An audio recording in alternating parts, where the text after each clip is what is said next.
welcome everyone to episode 104 of the internet sensation known as Triple Threat Talk. I'm Gary the Dr. Lockard, right next to Big B, Brandon DeMiro, and Jimmy PostMaster Jones Biggers. How you gentlemen doing today? 103 episodes too long, if you ask me. Actually, you're not right next to him, you're right next to me, so you misquoted. I was saying I was next to the both of you. Yeah, but thanks for being particular, though. You can't be right next that. to both of us unless he was on the other side. Clearly, last night's emergency system check in the middle of Game 6 in the Louisville area had some effect on your cognitive systems. Yes, right in the middle of Game... Right in the middle of Game 6. It was overtime at that point, wasn't it? Yeah, it was overtime. So, for those of you not in the local area, what happened was, it's going into overtime. There's a minute left in overtime. The EAS emergency test system hits. Wasn't somebody going to the line for the Spurs call letter? Yes.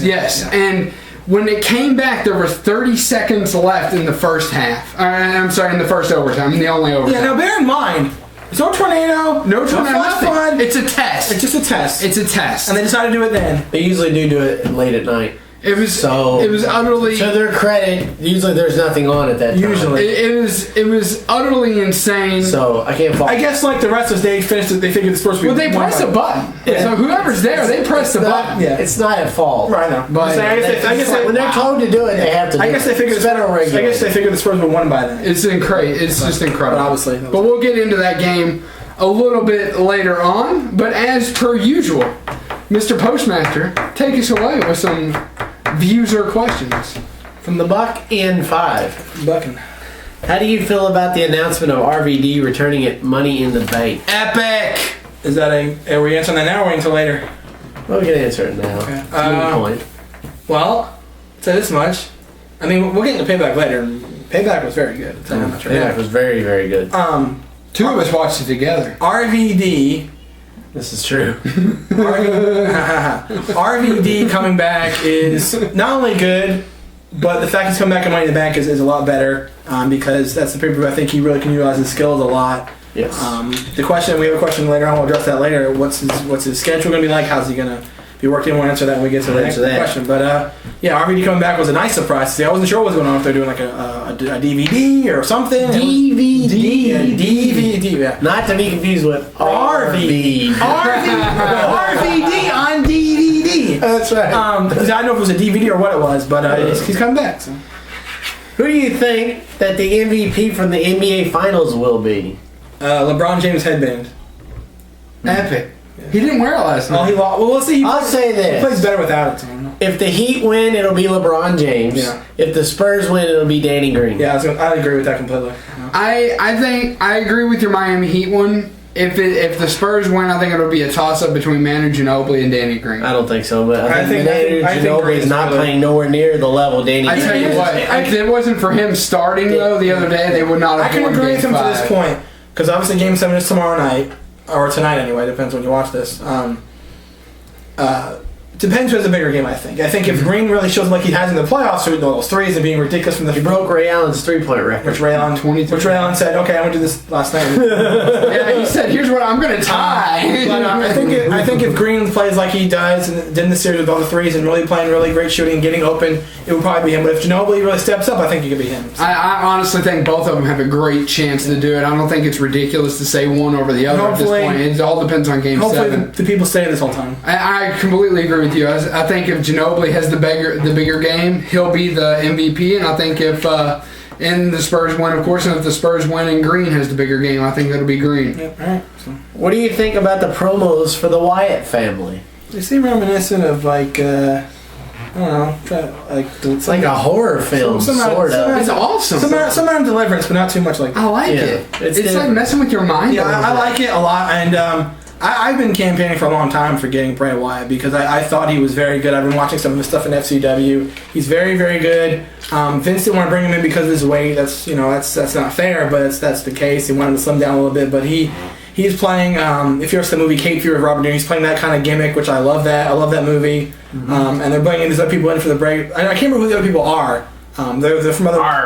Are they pirates? No, they're not pirates. Oh. They're not bringing back. Whatever. Oh. I don't know these people that are on the other part of the Wyatt family. Doesn't matter. I've seen them before. I just can't place them, but I like it a lot. I think this is going to be, and again, WWE's FCW talent is really a deep pool, and they're pulling out the big guns right here. So The one looks like Ron Howard's brother. I think one of those. I know. I've seen him before. I can't remember his name, but I've seen his page on FCW. I can't remember his though. Mr. B. Mr. B. Mister. Wait a minute. Someone showing B respect? What did you think of The Last of Us, and what was your favorite moment from the game? Wow. I just recently finished it. I'd say this. If you have a PS3 and you don't play this game, you're missing out on an experience unlike any other. I'm borrowing it from you, by the way. You just don't know it yet. Okay. I would charge him. Yeah, right. Like, $5. Right, $5 a day. Yeah. Like Blockbuster would. That's right. And what a game to go out on for Naughty Dog. If Naughty Dog was known for making Jak and Daxter in the Uncharted series, and they make this game, the last game they're going to make on the PlayStation 3, for obviously, hopefully, they make something like that on the PS4. If they make another Uncharted or whatever they make, I'll definitely be playing it. It was fantastic. The favorite part of the game, I really can't say because I don't want to spoil anything, but just the journey that Joel and Ellie go on the entire game, it was fantastic. And I've been telling people about the game the whole time about when I was playing it. Everything works in the right moment. When there's a sad moment, you're sad about it. When there's a happy moment, you laugh about it. When there's a scary moment, you get scared about it. Everything works on a perfect level for that game, and it is one of the greatest games I've ever played. It's easily the greatest game I've played on the PS3. Everyone knows how much I like Red Dead Redemption, to me personally, but Naughty Dog knocked it out of the park. It's long gone. It's not. You can't even see where the ball's going. Naughty Dog really hit a home run with this game. I actually can't wait to play it. It's fantastic. I'm not gonna lie. I'm not afraid to announce this on the show. I cried at the beginning of the game. I cried in certain parts of the game. It was that emotional. You felt for the characters. They did an outstanding job. And if you get a chance, look up. I can't remember what the name of the video is, but look up Last of Us like live action or something like that. Something like live action with Last of Us, and you'll see like the characters reenacting, because they do. I thought really advanced how they make these games with the actors. They like put the little motion sensors on them, and they really capture their movements. And you watch Troy Baker, who's actually become an idol of mine. He's a huge successful voice actor. There's a lot of video games. He's played the Joker. He's played Batman. He played Two-Face. He's got a really long resume. Definitely check all the stuff he's done. He's done a tremendous job in his career. And he played Joel in this game, and he did an outstanding job. Just watch it and watch them, interact. And it's great how they're making games now. And I hope to do something like that someday myself. So, but the game was fantastic. All right, from the James Bond. The 007. Which one? I've been over this. The Sean Connery. Timothy version. Dalton. Sean Connery. Roger Moore. Sean Connery. Pierce Brosnan. Shut up. Daniel Craig. When is Sexual Chocolate coming back? Sexual Chocolate Came back on Monday. Sexual Chocolate. You mean this? No. Oh. I mean Mark Henry. Ah. Well, that's different. Yes, that's way different than me eating a candy bar on my birthday. Okay. Where did that come from? I don't know. That came from the Triple Threat Talk vault. Yeah, I pulled that out of the hat. So I don't know. Probably never. I mean, from what we saw on Raw, I highly doubt it. Yeah, exactly. Although, we'll get into Raw. I just want to make a little quick thing before we get to the next question. But I thought it was pretty funny when he was cutting that very good promo. We'll get into it a little bit later with Mark Henry. He was talking about his wife and kids, and someone shouted out, Mae Young. He's like, no, not Mae Young, you idiot. That was funny. You moron. That was funny. And whoever gets that, that's a good job. So. From the Jeffrey Caster. Do you think Shane McMahon will be a part of the Vince McMahon Triple H storyline? Here comes the money! No. I don't. I don't think so either. I think when Shane left the company, I think it was 3-4 years ago? Something like It's that. been a long time. I think he wanted to break out. I think he wanted to do his own thing. He'll always be a McMahon, not just by name, but by what he's done in the company. Not just wrestling, but running the company alongside his dad. I just don't think Shane's going to come back, and I think he's done with the company per se in terms of making appearances.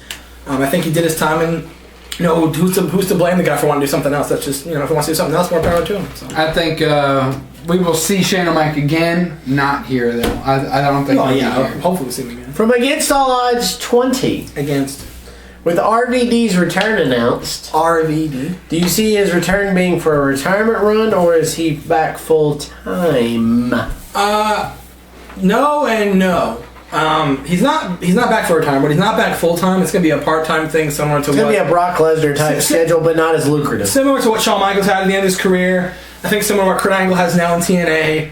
He's going to work. He's going to work the live events, like not house shows, but Raws and SmackDowns. I would assume, and pay-per-views as well. But I think house shows he's not going to have to do, and a lot of traveling on the road. He's probably not going to do that. But I've been hearing that he's going to have a feud set up for him when he goes into Money in the Bank, or maybe out of Money in the Bank, whatever.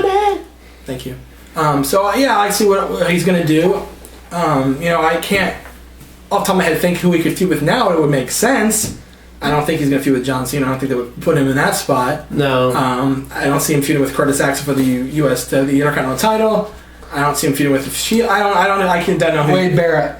Wade Barrett for what? No, I think it's perfect for him because if you think about it, RVD, you all said it yourselves, he won't be there full time, which would be perfect. Mm-hmm. He won't be vying for any championships. Wade Barrett just lost the Intercontinental Championship. He's in mid-card range. Someone like RVD could be just what he needs to push him to the main event stage. You bring up good points. I don't know. Of course I do. I always do. Yeah, don't build yourself too high. You're going to get knocked out. I agree with you in that sense where he doesn't need to fight anybody that has a title because I don't see him bring Bob back to do that. I see what, kind of what Shawn, not exactly like Shawn Michaels, but similar where he was come back. He had no reason to win a champion. He was just there to build people up. So he might come back and win a title. You don't know. Bottom line, I'm glad to see RVD back. He's very exciting. Yeah, it's awesome. I like to see him fight. Maybe him and Ziggler were put on the show for sure. It's me. It's DOC. That was terrible. That's awesome. I like to see him fight Ziggler. That'd be a good match. I like that a lot. Maybe if Ziggler wins the title back, that'd be nice. I like that. Also from Against All Odds 20. Again, yeah. Doctor, have you seen the Superman movie? And if so, what did you think of it? I did see it. I thought it was pretty good. I did not see, unfortunately, any of the Easter eggs in there that they put in there because I have a problem with 3D movies unless it's absolutely necessary. I don't watch movies in 3D. If a movie's not filmed in 3D, it really does degrade the quality of the movie despite them trying to sell it to you. So if you research a movie, if something's filmed in 3D, you can watch it in 3D. If not, I would not recommend it. But I didn't see any of the Easter eggs. The movie, I thought the only knock I had on the movie was that it had a little bit more technology. It was a little bit more technology based than Superman should be for various reasons. I won't spoil anything about it. But it blows every other Superman movie out of the water, which is not very high. It's not saying much. It's not saying much, but this movie was epic. Yeah, it's not saying much. No, it's not. Because unless you count maybe the first two Christopher Reeve movies, and that's about it. And then the Superman Returns, the only good thing about it was Kevin Spacey as Lex Luthor. So I just, but, yeah, it was a great movie. But it has good people, behind the scenes. Mm-hmm. The guy who had produced Batman, he did that, right? Oh yeah. So that's good. So you have the great Hans Zimmer doing the soundtrack, so that you have something. It was a very good movie, and I strongly recommend it. So. And finally, from Against All Odds 20 to wrap up user questions. Going to movies with the doc. Huh? Do you see WWE giving John Cena a longer reign as champ than CM Punk? No. I think Cena losing in the next two pay-per-views. I think so. I don't think he loses. I mean, we'll get into obviously wrestling later on. I don't see him losing it anytime soon. When we get to the next opponent, I don't think he's going to lose to that one. Maybe the one after that. I think he'll lose it to Mark Henry. No. You think? Yeah, I think so. And I'll tell you why when we cover it. But I don't think CM Punk's reign was a long, long time. It was over 441 days, right? A year and almost a year and a half. I think so. Yeah. I think it was about. I think it was right. Yeah, I think he had 441. 365 plus. No, that's about a year and 3 months. It's a year and a quarter. That's pretty damn long. So I don't think Cena's bad. I mean, let's face it, Cena had the title for a year in 2007. I don't think we want to see that again. So yeah. All right, that does it for views or questions this week. So with getting all three of his questions asked this week, and answered, probably that's the biggest part, getting answered. Exactly. So with that, Against All Odds 20, you are this week's episode 104 Viewer of the Week. And with that, we'll take a quick break, come back, we'll get into headlines with the doc. We got some good stuff to cover, talking about Aaron Hernandez of the New England Patriots, the NBA playoffs, the NHL Stanley Cup, some NASCAR, some tennis with Big B, and we also got some WWE coverage. A little bit of breaking news, too. Yep, and pretty good WWE coverage. So stay right here, Triple Threat Talk. We'll be right back.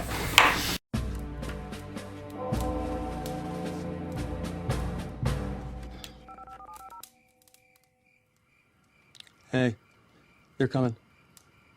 Yeah, British. Later. Sorry. Okay. Brewers. Black Baboon. Hot stew Saturday. Hey, Jimmy, how happy are folks who save hundreds of dollars switching to Geico? Happier than Paul Revere with a cell phone? Why not? Get happy. Get Geico. 15 minutes could save you 15% or more.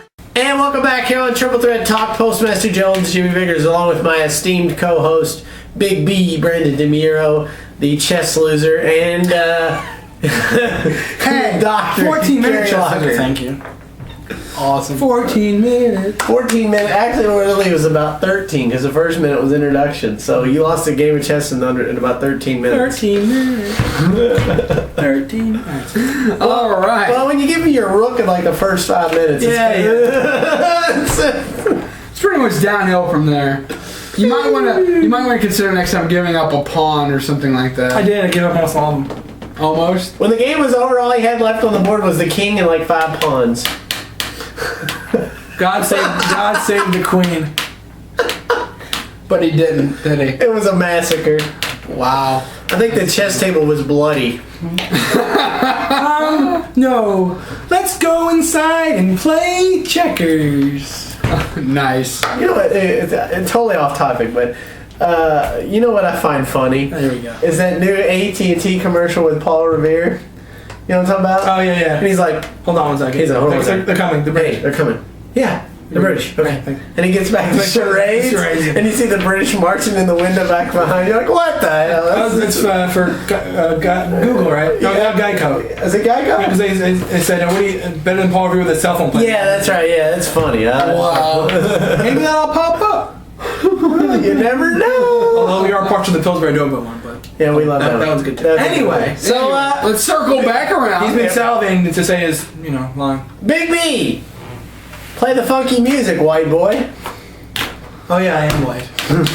Doctor, give me the news. I got the bad case of the headline blues.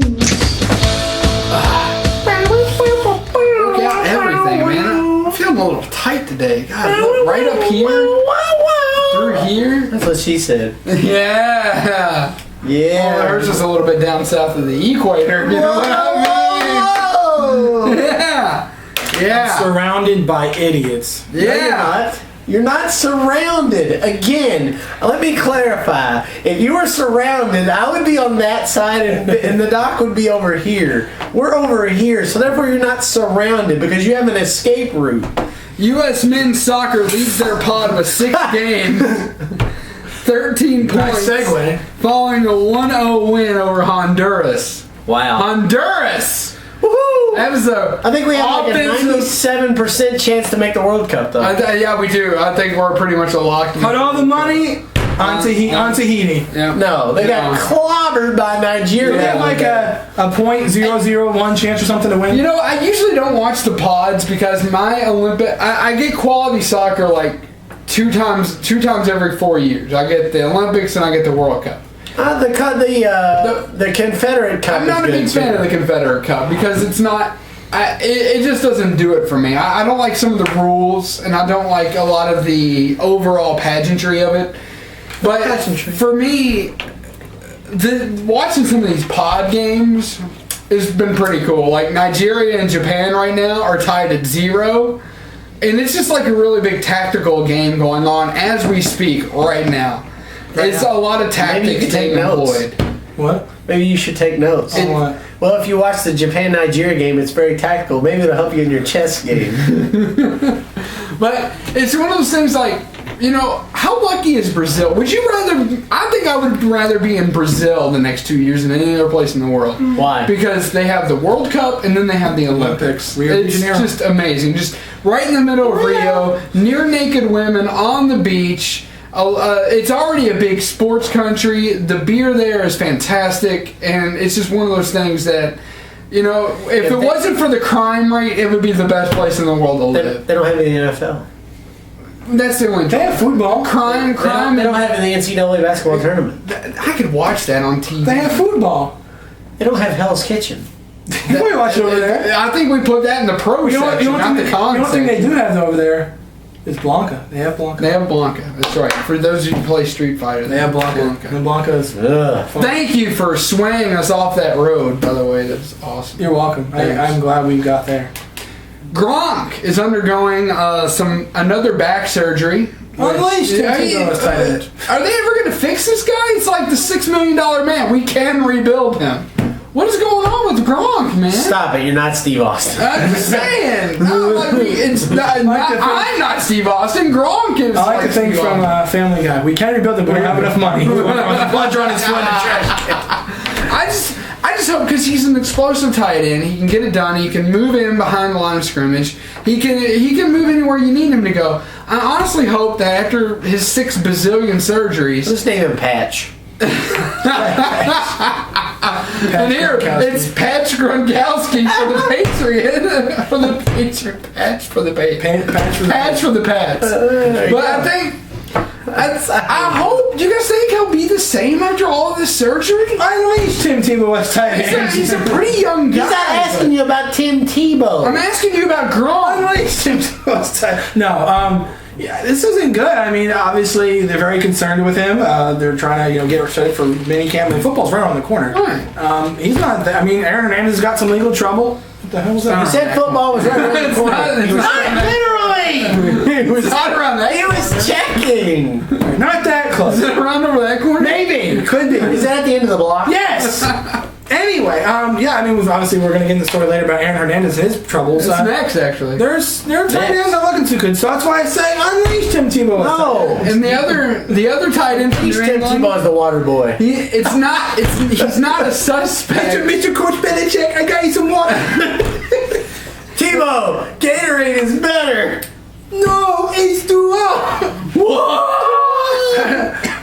Aaron Hernandez home searched when a vehicle suspected of being that belonging to a murderer found near his home. So let's clarify. Aaron Hernandez is not a suspect, but he is according to expected SI.com. He is expected to be interviewed. But breaking news, one of two bits of breaking news. A man has come forward that said in February, Aaron Hernandez shot him in the face. In the face. In the face. Just like Rob Riggle did to Zach Galifianakis in Hangover. In the face. My question is this. What is it, February, what are we in, June? This is 4 months? June. So 4 months go by and you don't report that to anybody that you've been shot in the face? Maybe he forgot. Maybe things came up in his schedule he couldn't have time to. To his credit, February is February at Subway, so he could have been filling up on $5 footlongs. And then March is St. Patrick's Day. Yeah. April is Easter. Yeah. He didn't have time to do all this stuff. May is the Derby. His schedule must have been booked. He's got a pretty tight schedule. Yes. You know what? It makes sense. Yes. Now that all the pieces Now are that's there in cleared front of up. me, Now that's I'm cleared up. stupid for even questioning the validity of You this. should be ashamed of yourself for not thinking of all those scenarios.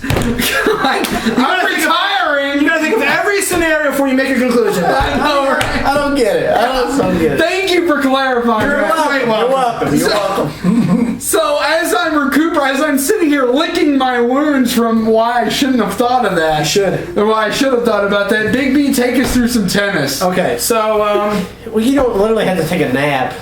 Literally.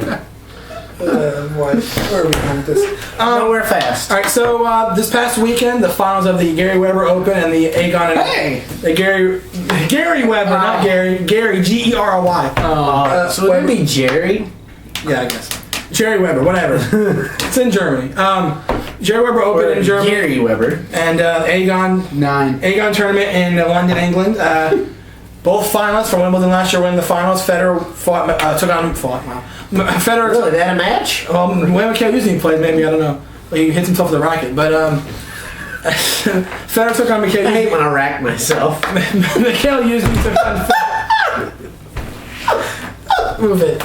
Mikhail Yuzny took on Federer in the final in the Gary Weber Open, and Andy Murray took on Marin Cilic in the final in Aegon. The finalists both come out victorious. Federer wins. So how do they rank a tournament? This is a serious question. What? When there's two different tournaments going on at the same time, and let's say, just for giggles, that Roger Federer and Novak Djokovic are over here, and Rafael Nadal and like Andy Murray are over here. Yeah. How do they rank who's ahead of who? It depends if either of them played that last year, or it depends with the previous year and how the points. Because I know how they go with the with the rankings. Right.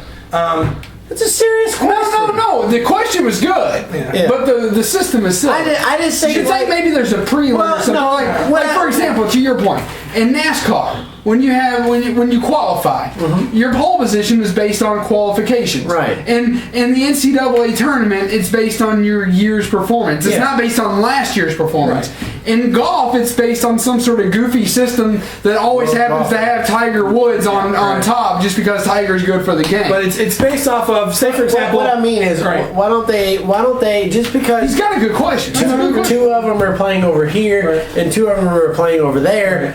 Why can't they just say, okay, the 2 and 4 are playing in this tournament and the 1 and 3 are playing over here, instead of going, well, because he's playing over here, he's number 1, but he's not really number 1 because this guy's number 1. I think it depends on where they it gets confusing. I agree with the pre-tournaments. It's kind of weird. We don't need we need answers, sir. We're all about answers. You're our tennis expert. We come to you. I answered your question. It's pretty much based on last year's stand. Like, so for example, Federer, I think he lost in the final last year to Tommy, so he gains points. That's how it works. It's weird. It's very awkward. But I want to give congratulations to one of my favorites, Leighton Hewitt. He made it to the semifinals of the Aegon. His favorite source is grass. Played really well. Took out Grigor Dimitrov, Murray Sharapova, his boyfriend. I'm sure he had some comforting after that. And Martin Del Potro on his route to the semi. So he did a good job. So that was that. And then obviously this coming on Monday is Wimbledon. On commentary, William Regal and Wade Barrett. Yeah, right. It's a very nice backhand stroke he's got there. That's what she said. Starting Monday at 7 a.m. on ESPN2 from first ball to match point. Are you going to be watching? Absolutely. At 7 a.m.? Absolutely. He's got nothing else to do. He might as well. Well, so I'm dedicated to the sport. I don't blame you, fella. When you're dedicated, you're dedicated. And Nadal seeded 5th, which honestly could pose a problem because he would meet a prolific player like either Djokovic or Federer or Murray in the quarters, which that's not a quarterfinal matchup. Look what happened in the French Open. Nadal. Why keep saying fought? Nadal took on Djokovic in the semis, and that was a final match. In boxing on the mind? Payback, yeah, exactly. And the final wasn't exactly as exciting as the semi was, except for the stuff that happened off court. But Wimbledon's coming up, and I like to pick someone out of the top, the big 4, but I can't. I can't pick anyone other than Federer, Djokovic, Nadal, and Murray to win on the men's. And then the women's side. What are you doing? Nothing. The women's side, Serena's probably the pick to win that one. She's playing the best tennis of anybody. So you're going with Serena. I have no choice. And if you had to pick one right now, who would it be on the men's side? Are you writing I'm stupid but backwards? No, I'm not. I don't know what you're talking about. He is actually. He did. On the men's side, Nadal has nothing to lose here because he lost in the second round, so he has everything to gain in terms of points. He can get really high in the rankings if he makes a big run. Federer won last year. Murray's playing really well. I'm going with Murray. Murray's my pick. Murray had a back injury at French Open. Murray, you are my guy. But people are speculating that he didn't play the French Open because he wants to get ready for the grass and really focus on Wimbledon, which I don't blame him because he got so close last year. My level for care about tennis is right here without Andy Murray. With Andy Murray, it's right here. Congratulations. So with Andy Murray, I care this much about tennis because I like the guy. I think he's got talent. I think he's got charisma. I think he handles himself well when it comes to the media. Like a boss. I think he's got so many good positive aspects about his game and personally and with the media. I like Andy Murray. If the doctor's order was real and consisted of real athletes, Andy Murray would be my guy for tennis. Oh my God. Cheese and crackers. I know, right? Say your line. What? Say your cursed phrase. Which one? Folding like Italian. No, your cursed phrase. What? Beavers and ducks. This is ridiculous. Federer's playing really good on the grass. He actually double-bageled somebody in the... Double-bageled? Yeah, 6-12, 6-12. He threw a piece of bread at somebody? Yeah, he did. Twice? I can't go wrong with Federer. He's playing really well. I'm picking Murray. We'll see. I'll go with you. I'm taking Federer. Okay. I'll go with the expert here. Come on! What? Murray won the Olympics! So? I watched Wimbledon last year. Wimbledon! I watched Wimbledon last year. Wimbledon is Federer's turn. And I will say that Clearly, because that helped him in the Olympics. Clearly. Well, I mean, move championship. No, really, no. I said it helped him. What's in the more Olympics. important, Wimbledon title or a gold medal? A gold medal. No. Gold medal. It's a very valuable medal, right? I think the Wimbledon. We're running a long time. Yeah, so let's take a quick break. We come back, we'll wrap up headlines, and we'll get into wrestling right after this. It's gold medal. With Payback, with Ryback. That's right. Ryback. Triple Threat Talk and ambulances right after this. We really wanted to take a relaxing trip to Florida, just to unwind. But we can only afford one trip this year, and his high school reunion is coming up in Seattle. Everyone's going. Then we heard about Hotwire and realized we could actually afford to take both trips. See, when really nice hotels have unsold rooms, they use Hotwire to fill them. So we got our 4-star hotels for half price. I should have been voted most likely to travel. HOTWIRE, hotwire.com. Save big on car rentals too, from $11.95 a day. And welcome back here on Triple Threat Talk. PostMaster Jones, Jimmy Biggers, along with Cartman and Kenny here. Before... I think he was referring to you as Kenny. Oh. Yeah. At least I'm not the fat one. I'm not fat, I'm big bad. Screw you guys, I'm good. You are home. So a little NASCAR from last week. Some Father's Day action. My dad got his wish. Jimmy Johnson hit the wall. That's a horrible wish. That is a horrible wish. That's a I don't horrible like wish. Jimmy Johnson, but I like it. Tell your dad that was awesome. You got a nice That was awesome. tonight, right? Yeah, no, don't even know. Jimmy Johnson. True story. Went out to Fazoli's this evening for dinner, and when you go to Fazoli's, they give you like a number so they can bring it to the table. He got number 48. Good job, buddy. So Jimmy Johnson was closing in on Greg Biffle. The laps were winding down, but kabloom, Johnson hits the He wall. started listening to Pink Floyd. I thought it was funny what Greg Biffle said on his... You don't get your pudding if you don't get your meat. Greg Biffle said on his in-car audio, he said, and I quote, "I love it when Jimmy Johnson wrecks trying to catch me." I thought that was really good. That's unsportsmanlike. Come on, Jimmy. What other driver out there do they ever say that about? Nobody really. So, Biffle wins this past week at Michigan. It was a race of up and downs. Unless you were a Hendrick Motorsports driver, then it was completely in the toilet. And Danica beat every one of you. Danica finished as 13th. A very good run for her. And beats every single one of the Jimmy Johnson finished as 28th. And the other three Hendrick drivers finished like 37th, 38th, and 39th. Gordon was involved in the wreck in the first 10 laps. Casey Kane hit the wall and caught on fire. That was a little scary. And Dale Earnhardt Jr. in the Man of Steel car went up in smoke. So wasn't a good day for Superman Jr. on Sunday. They moved to the... What, Gingerbread Jr.? Yes. They moved to one of the two tracks they visit every year that you go right and left. That's right. They're going right. They're going a dirt track? They're going on a road course. Whoa! What is this? What is this blasphemous? Going right? Road course, baby. It's on a road course racing. Going right? No, it's not under the lights, but it's in wine country in Sonoma, California. Question here. Sure. These NASCAR drivers actually know how to turn right? Yes, they know how to turn right. Sometimes that part of the wheel is locked. Really? Okay. So they're in Sonoma this week. You get a couple road course ringers whenever you go to Sonoma. Some guys that don't race every race, but they come in as a ringer. The most notable one, of course, is Jacques Villeneuve. Was that the guy in wasn't the guy in Talladega Nights? No. Doesn't he race with a white flag over his car? No. Ricky Booby. No. So it should be good stuff there. Also, I want to give a quick note. The former owner of Turner Scott Motorsports, the owner of Great Clips, and one other individual have started a discretionary fund for Jason Leffler's son, Charlie Leffler. You can donate to that. It's the SunTrust Bank in Mooresville, North Carolina.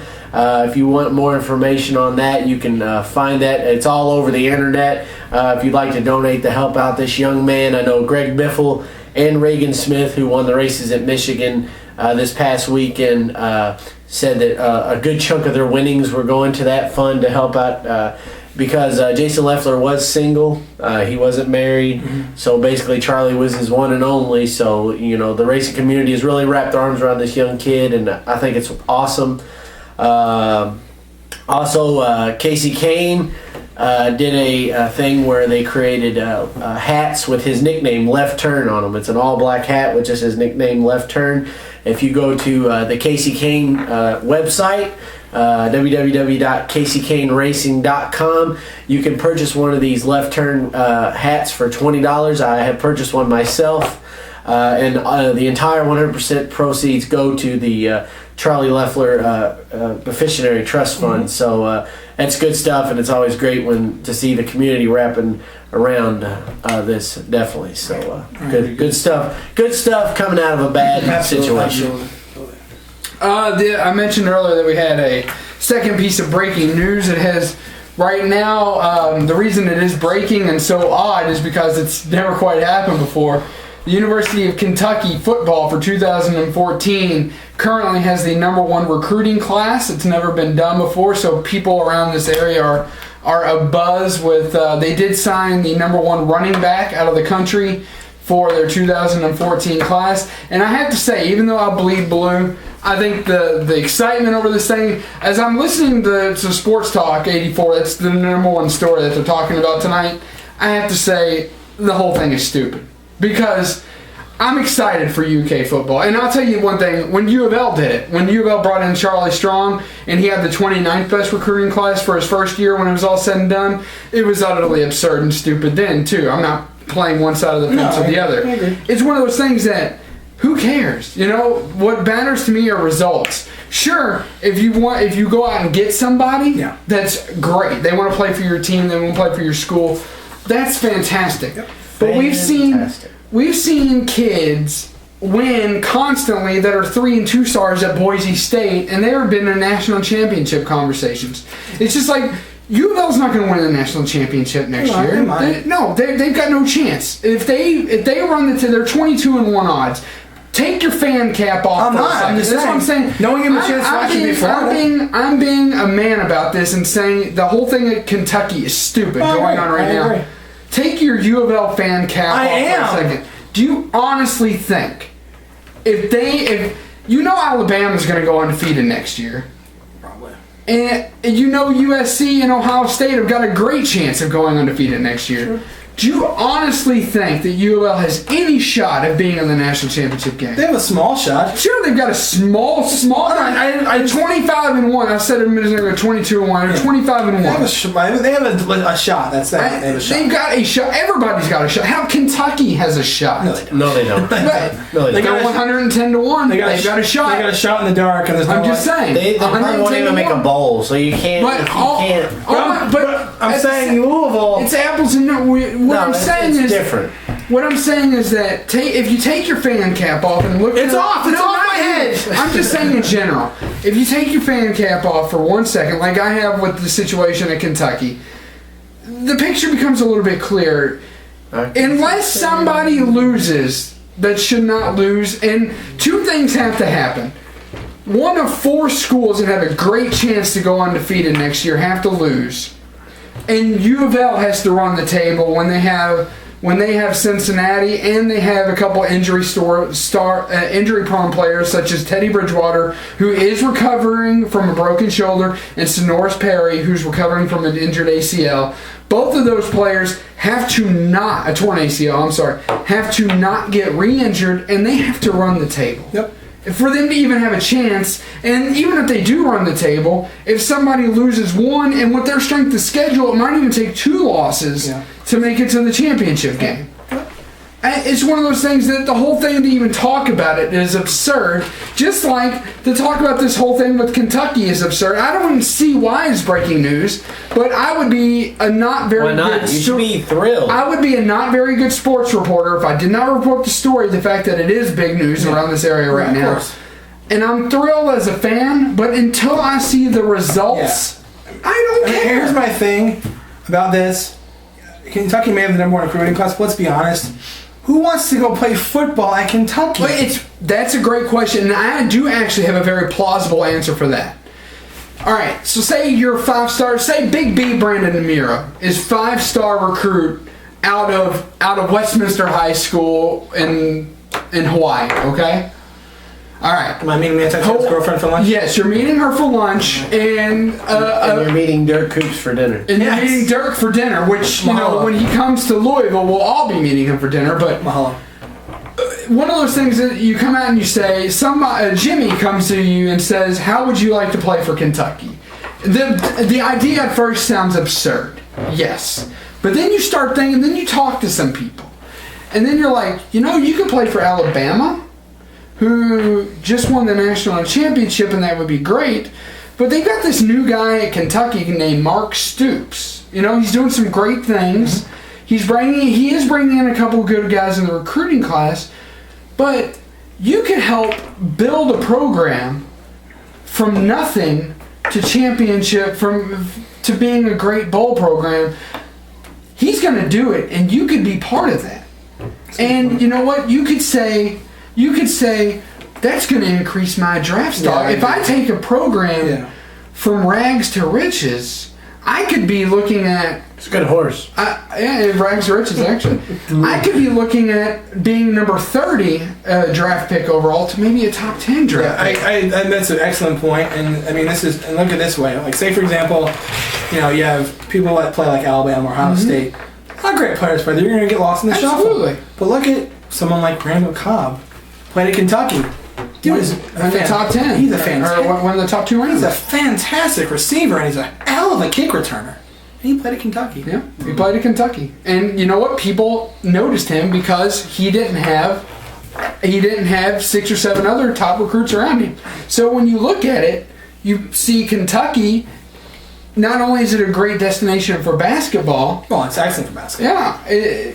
It could also start being a great destination for football. So that's your answer right there. Yeah. I mean, there's 2 sides to it. Like, yeah, absolutely. Obviously, look at Kentucky. It's like, really Kentucky football? But then you can look at, well, maybe. Maybe. And second thought, it's getting to the point where, just like with U of L, before Charlie Strong got there, who the hell wanted to go play for U of L? Nobody. Well, they did with Bobby Petrino. Well, Bobby Petrino was there. Not for Steve. Not for crap.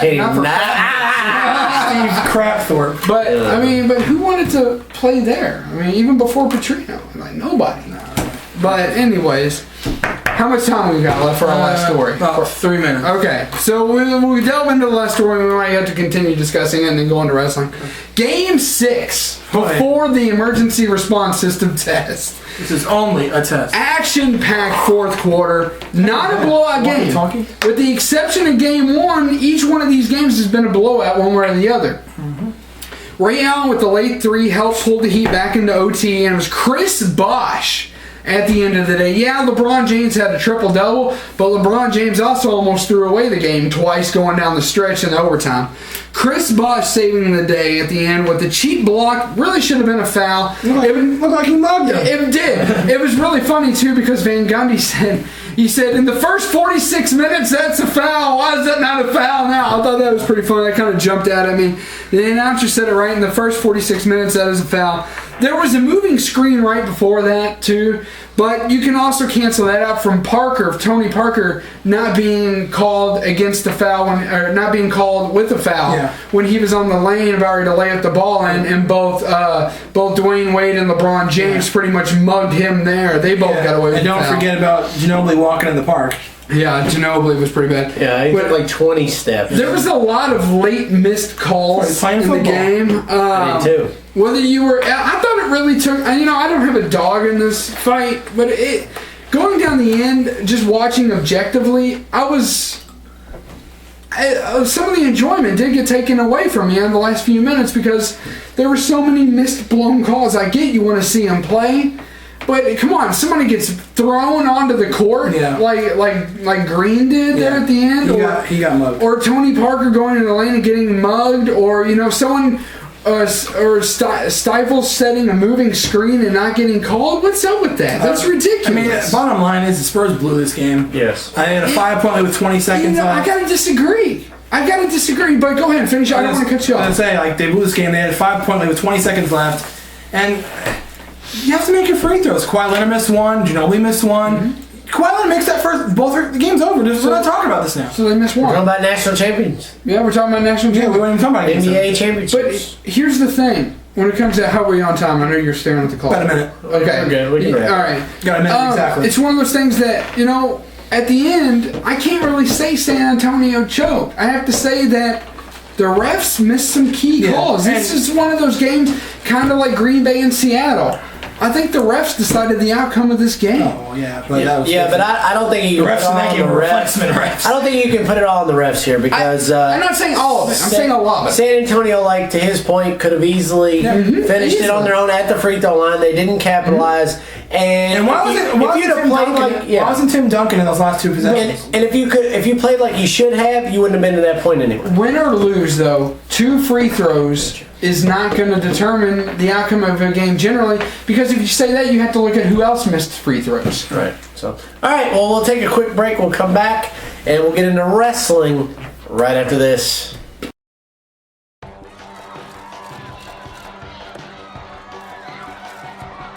No one expected me to be here. No one expected me to be a starter, to hit game-winning shots, or even play in this league. Well, I'm not here to live up to anyone else's expectations. I'm here to live up to mine.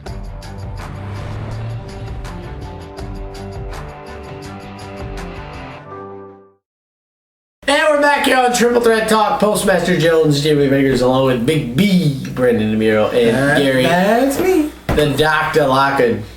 So we were talking NBA, just to quickly wrap that up before we get into wrestling. Game 7 tonight in Miami. Hopefully the fans don't leave this time. I'm sticking with my guns here. I know I was disgusted with that. I shouldn't, but I'm going to anyway because I picked it from the beginning and I'm not going away from it. I say the Spurs still win. I was absolutely disgusted with that. I mean, that was a big story in the Miami newspapers because they were trying to get back in. You can't read no remittance. No remittance. No. You can't get back in. And there's a story, I can't remember who said it. His name escapes me, so I apologize. But that doesn't mean the 80 of the week we had in a while. The guy basically said that he can't even afford to pay for a regular season game. And these playoff tickets are probably like a huge amount of money, and they leave? It's like, dude, if I paid that amount of money, I would stay to watch the Spurs. I don't care. There was at least 5 different points in that game when I thought the game was over. Yeah, so did I. But then, like, this baffles me. Like, you're there to support your team, and they're losing, yeah, but it wasn't like an insurmountable. They weren't down by like 40. They were like 10. Regardless of the score, if I have a rooting interest, I stay to the end, win or lose. That's just how it's got to be. Sometimes if I'm beating somebody, like when we went to the 49ers game in Cincinnati, you know, like we were up by 6 with 30 seconds to go and we had the ball. Unless something freaky happens, I'm beating the traffic. Football's a different story. You want to beat the traffic, usually that's the case. So if the game is like close, obviously you don't leave. But if it's like a blowout, then, you know, you want to beat the traffic. So, I think the Heat have momentum. I'm picking the Heat. I gotta say, he and I both picked it from the beginning. Spurs in 7. I just think like last night was their chance to win this championship, and I think the Heat took it from them. And I think now it's Game 7. It's in their house. They have a lot of momentum. I think LeBron should play without the headband because he played a lot better without it. Shocking statistic. Yeah, by the way. That's crazy that's the case. But I just think shocker. The Heat went home. Shocking statistic. The Spurs, in each of their 5 championships, and when they've made it to the finals, have never been behind in the series. They have been tied, but they have never been behind. And I look for that. They haven't lost the finals yet. Haven't lost the finals yet? 4-0 or 5-0? 5-0. All right, so that's headlines this week. Good stuff as always. So now we want to take it away to our good friend, the Brian Cannon. And again, the debate is still if he's the good friend or not. Yeah. You know what? He got on me for that the other day. You stop it. The other day? I mean last week. Last week. Oh, but I will say, you know what now? Right here, right now, I will say that he's a good friend. He bought us all TNA tickets. There you go. Well, I paid for mine. I got to pay for mine. We'll pay him back. I'll pay him back. But and I'm still waiting on my jersey from first year's Top Dino too. We already gave you something, didn't we? Yeah, we did actually. Right? Didn't we give him something? Yeah, we did. What did we give him? Huh? A hard way to go. Oh yeah. Yeah, exactly. Y'all haven't got me. So with that, take it away, Mr. Brian Cannon. Perfect time. Yeah.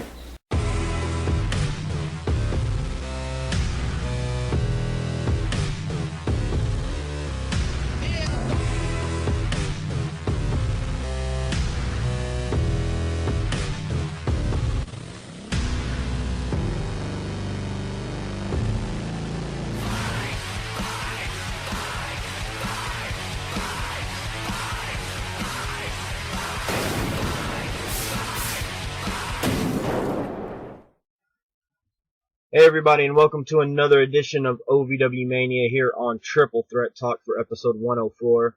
I'm going to hop right into it today. First of all, I'd like to congratulate Joe Coleman and Camille Dickinson. They've both been trained in OVW, and the head trainer of OVW, Rip Rogers, tweeted out earlier this week that both of them were going to be getting looks by WWE.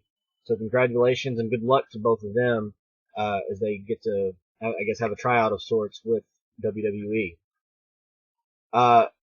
Episode 721 is the latest OVW we're going to be talking about. It was taped at the Davis Arena Wednesday, June 12th, released online on ovwrestling.com and blip.tv Thursday the 13th, and then, of course, on Ion WBNA 21 Saturday the 15th at 12 noon.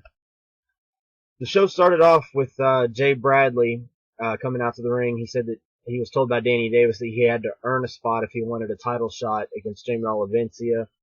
He said the previous week he beat Ryan Howe, who was the number 3 contender. So this week he's calling out number 2, who happens to be the OVW television champion, Randy Royal. Royal comes out and says that he already has a title match set against Sam Shaw later in the night, so he can't do it. But his one-time friend, I don't know if he still is or not, Tony Gunn, who came out with him, takes the microphone and says that Sam Shaw will understand, and he accepts the match on behalf of Royal. So, as they're kind of arguing, Jay Bradley gets out of the ring. All he heard is that he accepts it and gets in Tony Gunn's face, and Royal attacks him from behind to start the match. Royal does a lot of cheap things in the match, and tries to use a chain towards the end. However, Tony Gunn jumps up on the apron, takes it away from him, and with the distraction, Royal then turns around into a boomstick, and Jay Bradley gets the win. And he said, that's number 2. He goes, you do the math, you know what's next, number 1. And right as he's saying that, the current number 1 contender, Rob Terry's music hits, and he comes to the ring, and Jay Bradley makes an exit.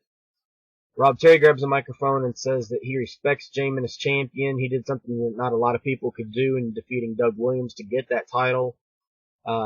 He said he is afraid, though, not afraid of what Jamin could do, and he's not afraid of Jamin, but he's afraid of what he could do because of his strength and what he might do to Jamin Olivencia come Saturday Night Special. Jamin actually comes out as the interview's wrapping up, and they have a stare down, but they end up shaking hands before they leave the ring. Lady Tapa had her first televised match and totally dominated, defeating Jessie Bell. Gilbert Corsi brought out a very special guest. TNA Impact superstar Joseph Park made a special appearance. He was promoting the upcoming TNA Impact taping in Louisville, which comes here July 18th. At the time he was talking about tickets coming out that Friday, which was actually last Friday, June 14th, that everybody could get their tickets for that show. He ends up getting interrupted by the Coalition Generals, Crimson and Jason Wayne. They come out and introduce themselves to him and make sure that he's licensed in Kentucky because they want him to help them get their match against Michael Hayes and Muhammad Ali Baez erased from the card at Saturday Night Special. They try tricking Joseph Park into believing that Ali and Hayes are the ones that always attack people, use weapons, have a secret lair where they beat people up in. And Joseph Park says against his better judgment, he believes in Crimson and Jason Wayne, who make themselves out to be the war heroes, and he asked them to go see the lair. Also on the card, Rockstar Spud beat the returning Fabiano Rolento. Fabiano made a good showing. He's one of my favorites, even though he's a total goofball in some of the things he does. But it's one of those fun things that you just can't help but like him, whether he's supposed to be good or bad, either one. So that was really cool to see him finally back. The following match, Taylor Hendricks beat Trina in a non-title match. However, with that being Trina's first loss since her return, Taylor picking up the win over the current champion, that makes it look like Taylor will now be the new number 1 contender for the OVW Women's title. Sam Shaw continues his wave of success beating Jay Best of the VIP Club. And then to end the show, Joseph Park is brought back out by the Coalition, hoping that he's made the right decision. Ali and Hayes are brought out as well. And Joseph Park tells Ali and Hayes that he's very disappointed. And then he says he's very disappointed, not that they've been doing all these things that General Crimson and General Wayne tried telling him that they've done, but that they haven't kicked their butts yet. He said that you can't pull the wool over his eyes, that he watches OVW TV every week, and says that he talked to OVW officials, and now their tag title match at SNS not only will happen, but will also be a no disqualification match. Crimson and Jason Wayne then attack Hayes, Ali, and Joseph Park, and the rest of the Coalition comes out to help beat them down. They're saved by Ryan Howe, Rockstar Spud, Rudy Switchblade, and Sam Shaw, with Joseph Park ends up coming back, and I believe he launched Joe Coleman from the ring and clothesline Shiloh out of the ring.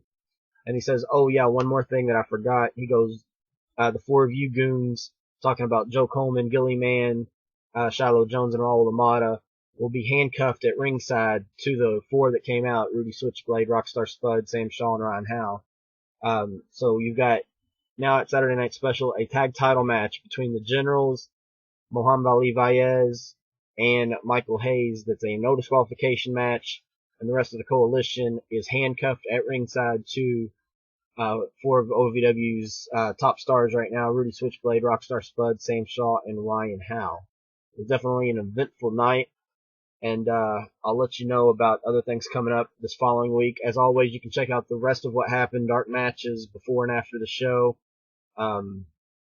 You can go to ovwmania.blogspot.com.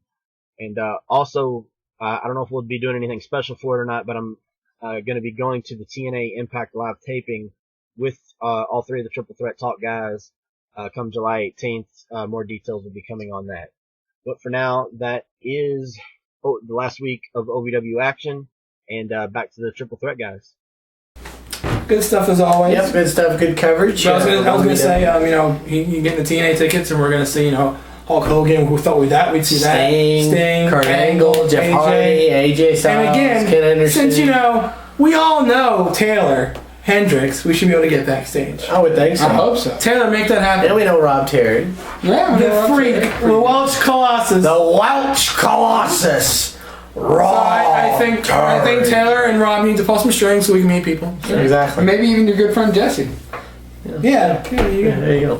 Jesse. So thanks to OVW, thanks to Terry and Cheryl Bodie for everything that they do as always, and we're glad to have Brian as a part of the show. It adds a good added difference to the show, and that's just a few minutes that you don't have to look at the doc. So hey, what?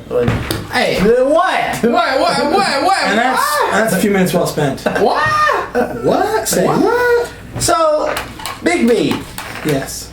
We've had a pretty discussion over the last couple days about this, and I think we're in agreement. I don't know about him because he's usually not in our Facebook discussions because he's a busy guy, or so he says he's busy. I never get invited to your Facebook discussions. Nice try. You can say, "Hey, invite me." Yeah, exactly. I would if I knew. 9 times out of 10, he's online, but he doesn't respond. Right. It's like anyway. So, is it me? No, it's just you. Or you, or maybe if we took a poll, a consensus, has this year been a damn fine year for WWE? Absolutely. So far. Absolutely. I mean, this is longer than they've gone without being bad for a while. I mean, usually by this point, it's kind of like, here we go, blah, blah. I'm just kind of going through the motions. But Payback was absolutely amazing. The only match that was bad was Dean Ambrose and Kane was the only match that was bad. I didn't think that was bad at all. The ending made it bad. Compared to everything else. That's true. Compared to everything else. Yeah, and then Raw was good too. Mark Henry had me line and center. I confess. Even though we said it a couple weeks ago, and we said he didn't have me hooked. We said that Mark Henry was John Cena's summer opponent. It was funny that what you said on Facebook, though, even him with the belt. He kind of attacked him, but not with the belt. Yeah. I was not fooled at any point in time that Mark Henry was retiring. And it's just and I have two people who were watching Raw with me. I told them both. I was like, Not going to happen. This is not real. He's going to turn around and hit John Cena. So just a quick recap of Payback. Sheamus defeated Sandown. No surprise there in the pre-show. AJ Lee defeated Caitlyn as the new champ. Thankfully. What a match! I don't have to look at Caitlyn. Triple H deserves a round of applause. He is. If you would have liked to look at Caitlyn on Monday.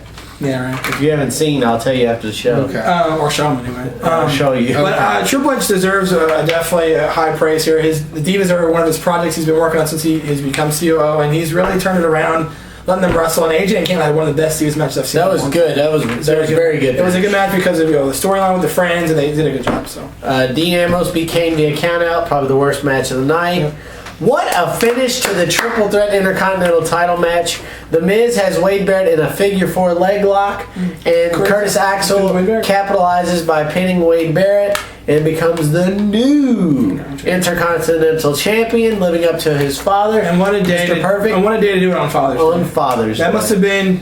I guarantee you, when Curtis got back to, or Joe Henning, whatever, when he got back to the back, he probably started crying because he knows his dad was watching him from heaven and was proud of his son for winning the Intercontinental title like he did when he was wrestling. So. The Shield defeated Randy Orton and Daniel Bryan. Daniel Bryan, phenomenal.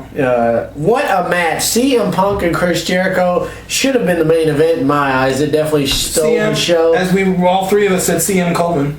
Yes, or Wolverine. CM Wolverine. CM, oh my gosh. He looks just like him. It's funny. I was chatting with him on Facebook, and I said the exact same time you did. Yeah, he told me that. He said, because as soon as I said, oh my God, it's Joe Coleman, he said, Brandon just said the same thing. Joe Coleman's like, wait, I want to see pictures. I'm sure Joe Coleman. And Joe Coleman did. He tweeted me. He's like, I want to see pictures. So CM Punk did win. Took 2 go-to-sleeps back-to-back, but he polished off Chris Jericho. Very good match. Probably the surprise of the night. But it accomplished what they wanted to do. Yes. Alberto Del Rio is your new World Heavyweight Champion. Kicking Dolph Ziggler's brains in. And a heel for his troubles. That's what they wanted. A heel face twist. Yeah, Ziggler is now a face, and Del Rio is a heel. That's what they wanted to do. And in the 3 stages of hell match, was very good. It was good. I thought the spot John Cena did where he jumped off the top was very exciting. Yeah, it was good. It was a good ending. I liked the ending, but I called it. Can we just earlier in the day? I was like, guys, he's going through an ambulance. They're like, okay. Can we just not? And sure enough, an attitude adjustment through the ambulance. And yes, what's your beef? What's your beef, Chief? Cena is the champ, man. I just don't like it. Why don't you like it? You don't have to like it. He's had his time. It doesn't matter. Yes, it does. No, it doesn't. They've got all of these bright young stars. I agree with that. But he's still the face. Give him the strap, man. A, he's the face. And B, he makes them a lot of money. It's true. That is very true. But at the same time, and I hate to tell you, Doc, because they won't give anyone else a chance to make them money. No, I hate to tell you, Doc. That is true. That 70% of the, I'd say 60 to 70% of the audience is kids, and who do the kids love? John Cena. As Mary would say. They're going to do what does please the majority, and the majority likes John Cena, so therefore that's why I just don't go. Here's the thing, though. I know you're tired of him being champion, but he hasn't really been champion. He's only been champion since WrestleMania. Right. And he just now became champion, and before that he wasn't champion for a long time. Here's my rebuttal to that. Shawn Michaels, one of the greatest of all time, if not the greatest of all time. When he came back after Elimination Chamber, he did not have the title once after his Elimination Chamber. He didn't need it. He didn't need it. Yeah. Exactly. I feel Cena's not on that stage yet. But I'm just saying. But Cena didn't go away. He's at that point in his career. Cena's not the same point that Michaels is. Michaels came back to build people up. Cena's still building himself. But it's one of those things. Cena's still young. He's going to be around a long time. Yeah. He said in the next 5 years he'd like to go. I just don't see that's it. Punk, I think. I think Cena's got at least another 10 years. Yeah, at least 10 more for Cena, at least. Cena's in good shape. But what I was saying earlier about Mark Henry, y'all were talking about Mark Henry, why I think Cena will lose to Mark Henry.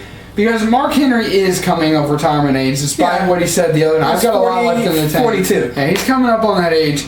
And the WWE Championship is the only championship he hasn't held. A prolific one. And I think that that's going to play a whole lot. I think he'll have it for maybe a week or maybe a month going to pay-per-view, and Cena will win it back the next one. But I think Cena will lose it, and I think he'll win it right back. But I think he will lose it to Mark Henry because Mark Henry has done too much for the company. He's been the butt of too many jokes and been the subject, or not the subject, but the giver of too many beatdowns. For them not to reward him by saying, you know what, here's every championship we got. You've now held it. You've done your part. You've done your thing for King and for country. Here's your thank you.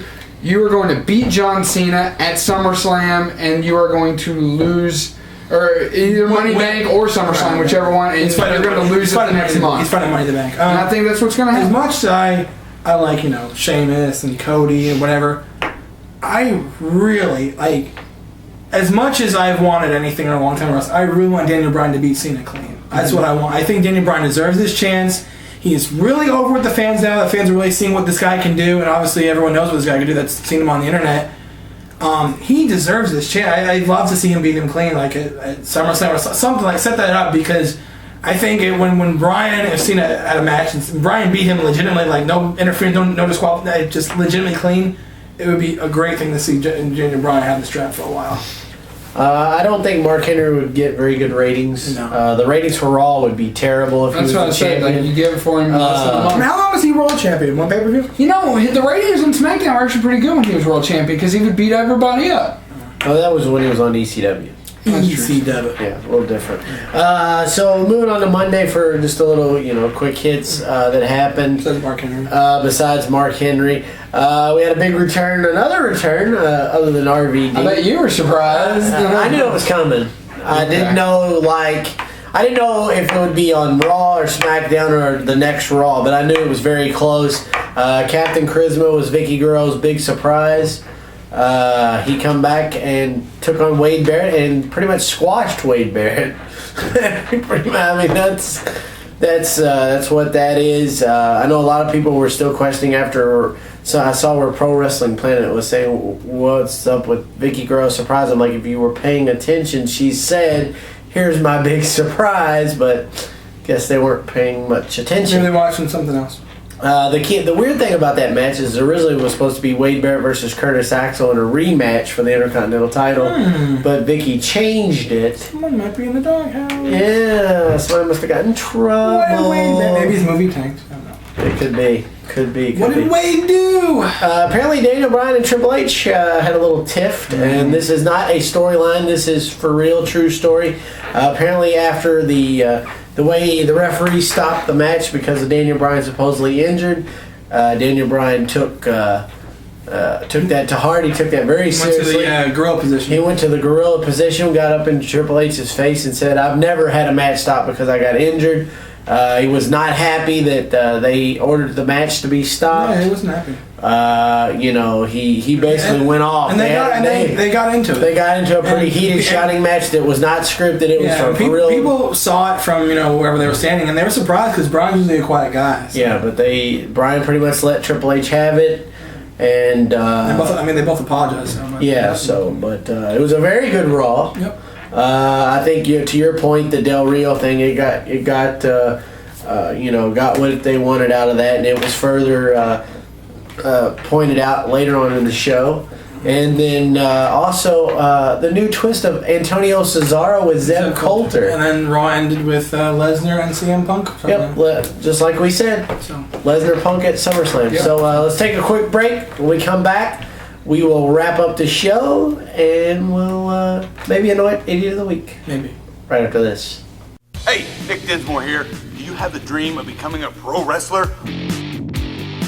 Well, I did, and I came to Ohio Valley Wrestling. Join the Nick Dinsmore Pro Wrestling class today. I'm a former WWE superstar. I'm a former 9-time Ohio Valley Wrestling heavyweight champion, and I can train you to be the best today. For all the information regarding the Nick Dinsmore Pro Wrestling class, go to ovwrestling.com and click on school.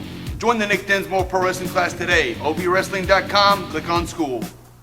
And welcome back to Triple Threat Talk, our final segment of the evening, our wild card and Idiot of the Week. That was an idiot for me to mess up my line there, but this is Big B. I guess that makes you top candidate. Yes, 6-time. All right. No, this is Big B alongside PostMaster Joe Jimmy Bakers and the Doc Gary Locke on the far end. So Doc, you have a wild card. You have a wild card, my good man. No, actually I'm done. No wild card. No wild card. Yes. Okay, go ahead. Mine's pretty personals. Okay. So I just want to say that 2 days ago, yesterday, because we're filming it on Wednesday, but 2 days ago was mine and Stephanie, our stats person who isn't with us this evening. It was our 2-year wedding anniversary. So it was good times there. Thank you, sir. We had a nice dinner on the river here and went and saw the new movie with Vince Vaughn and Owen Wilson called The Internship. Having a beer with your boss. No, you're not supposed to do that. I'm having a cold one with you. Yeah. No, you'll have 5. Then you'll smoke dope then. But 2, 3, 4, and 5. But it was a good movie. The good thing about Owen Wilson and Vince Vaughn, I mean, I love cruise humor. Don't get me wrong, but they put on good comedy. It's good humor. It's not. They don't have to be crude and like hangover funny to be funny. They work well together. They interact well together. One of the things I do remember. In the previews, they showed a preview for Anchorman 2, which I was very excited about. That looks really good. They also showed a preview for another movie as an action movie. It looked really good. It involved poker. It's called Runner, and it's got Justin Timberlake and Ben Affleck. It looked really good. And another movie that looked kind of interesting was it was called Delivery Man, and it starred Vince Vaughn, where basically he somehow fathered over 500 children. Saw that, yeah. From a fertility clinic, and they're suing to find out who their daddy is. So sounds like some interesting flicks coming down the pipe from Hollywood. But I just want to say a happy 2nd anniversary to Stephanie. I love you very much, and take it away. Wild card. I have a slew of wild cards. A slew? Yes, they're very short though, but I have. I don't think we have time for a slew. We have time. I lost my thought now. I know 2. I'm trying to think of the other ones real quick. Well, how about you start talking? Yeah. So my first wild card. Last week I think I mentioned about Microsoft and their Xbox One. Well, now today it comes out that they reneged on it and they're changing all of it. They're not doing the used game thing. They're not doing the online thing. So in a way, I guess it's good. But the fact they had to. Here's the thing that makes me kind of confused about their company's decision. They spent all this time developing this console. And they make these decisions in hindsight, and they say, let's go with this. Let's make sure this is what we're going to do when we present our console at the Let's fix something that's not broken. Well, let's go with that, and let's go to E3 and present this as how it is. And then backlash here, backlash here, backlash here. And then finally, somebody has some small spot of intelligence going, wait a minute, what we're doing is really stupid. Maybe we should fix it or people won't buy our console. And they fixed it, obviously, today. It's going to be a day 1 patch when the console drops. So we'll see what happens. I mean, if it's this easy for them to fix it, wake up, because it's very easy for them to do it back again. So they can easily change their minds again if this is easy for them to just fix it that way. Right. So they can easily do that over again.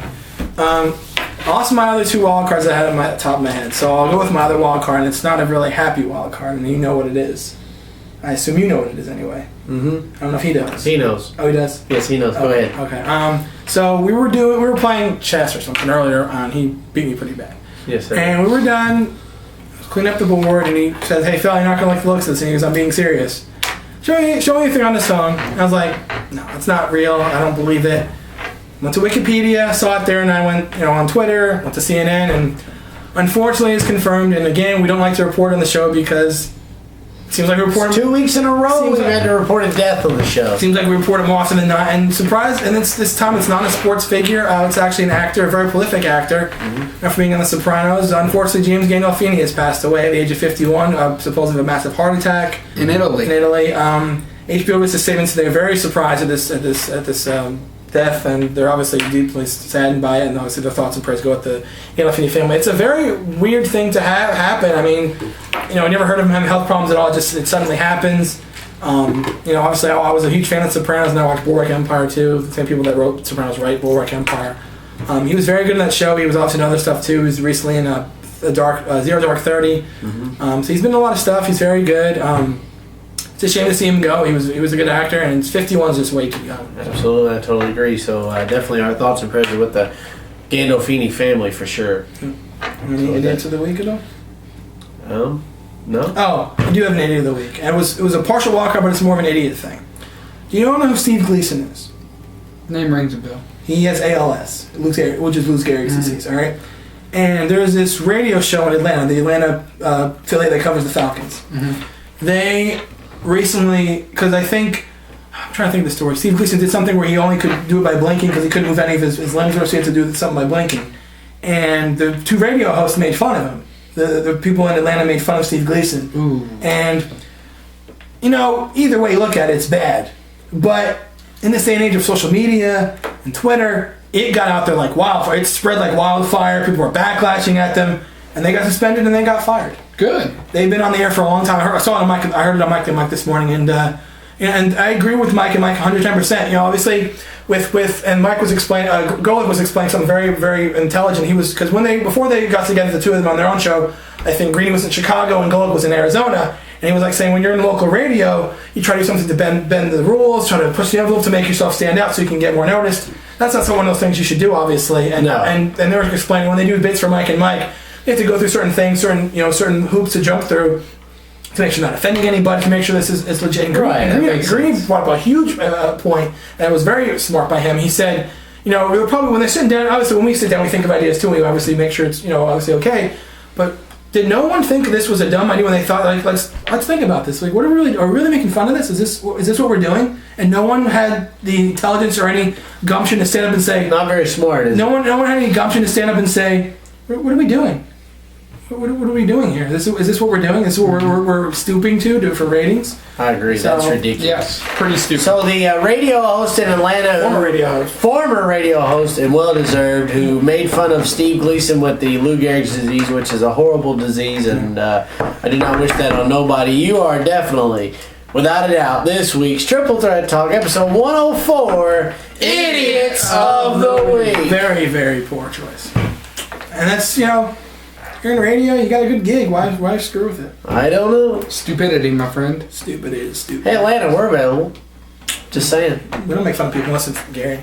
Or you. Oh, man, I've had my fair share, for sure. It's your turn. I don't think you've had enough. I don't think you've had plenty. You're the co-idiot of the week this week. No, not with that one. Okay. That's not. No, we won't stoop to that level. He's not that bad. Right. He's bad, but not that bad. He's bad. It's like the St. Louis Lambs. Yes. The Lambs. The Lambs. Oh, that's right around the corner, isn't it? No, I should have said that. What? I said it's right around the corner. Yeah. No, it's not. No, it's not. All right, anyway. So if you want to like us on Facebook. If you want to like us on Facebook, please hit that like button at facebook.com/triplethreat. Click it. It's right there. Click it. Yeah, click. If you want to like us on... Don't be like Vince Vaughn and forget to click the button. All right. If you want to follow us on Twitter, go to twitter.com/triplethreattalk and click that follow button too. It's a little bird. It says follow. And you can send any comment. A little bird for you. Follow Brandon_DeMiro. Yeah, Steph. Oh, I was going to get to that. Or at PostMaster Jones or at the Dr. TTT on Twitter. And also, you can send us any comments or questions to your blogs at triplethreattalk@yahoo.com. The Yahoo! It's a purple circle with a Y in it. That's Yahoo. They know what it is. I'm making sure. Oh my! I feel like this is where things fall apart. Right. And of course, check out our awesome website, triplethreattalk.com, for our blogs, videos, and other stuff on the website. And of course, I'm trying to put this out there, promote as much as I can. Go to my new YouTube channel, youtube.com/DemiroB. Have 2 videos up there for voice acting. Going to post some more, hopefully in the next coming weeks. Something I'm definitely going to be working on. There's going to be more content in the coming weeks for sure. I'm going to really put some stuff on there that's going to be great. So this is Big B. This is Postmaster Jones, and stay tuned for a new project involving me and Big B called Board Game Buddies. It should be a good one. And this is Gary the Dr. Lockard saying, I don't know if I want to know. This is Big B signing off. And I say, 13 minutes in chess. I'm better than that. I want a rematch. You got it. I'll beat you in 10. We'll see you next time. Board game buddies. Board game buddies.